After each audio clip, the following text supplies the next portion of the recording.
உடுமலைப்பேட் மாரியம்மன் கோயில்ல தேர் திருவிழாங்க. யாரெல்லாம் திருவிழாவுக்கு வந்திருந்தீங்கன்னு மறக்காம சொல்லுங்க. பாப்போம் எவ்வளோ பேர் நம்ம ஃபாலோவர்ஸ் வந்து அங்க வந்திருக்கீங்க அப்படின்னு சொல்லிட்டு. எல்லாரும் கண்ணாடி போட்டு டிப் டாப்பா கிளம்பிட்டோம்.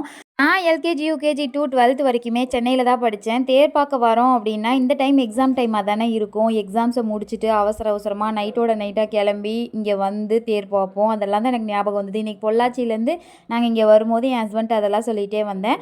அம்மா வீட்டுக்கு தான் நேரா போனோம். போயிட்டு அம்மா வந்து மஷ்ரூம் எல்லாம் வாங்கி வச்சிருந்தாங்க. சிற்பி காளான் அப்புறம் வந்து மொட்டு காளான் வாங்கி வச்சிருந்தாங்க. மொட்டு காளான்ல அழகா ஒரு குழம்பு வச்சுட்டு, சிற்பி காளான் வந்து மிளகு வறுவல் பண்ணிட்டேன். அப்புறம் ஃப்ரைக்கு வந்து பார்த்தீங்கன்னா, பன்னீர் வாங்கி வச்சிருந்தாங்க. பன்னீர்ல வந்து கோபி மஞ்சூரியன் மாதிரி பண்ணிட்டேன். பன்னீரை பீஸ் பீஸாக கட் பண்ணிவிட்டு கொஞ்சமாக இஞ்சி பூண்டு பேஸ்ட் அப்புறம் வந்து கோபி மஞ்சூரியன் பவுடர் போட்டு அப்படியே பரட்டி வச்சுட்டு ஒரு 10 நிமிஷம் கழிச்சு பொரிச்சு எடுத்தால் சூப்பரான சில்லி வந்து ரெடி ஆயிரும்.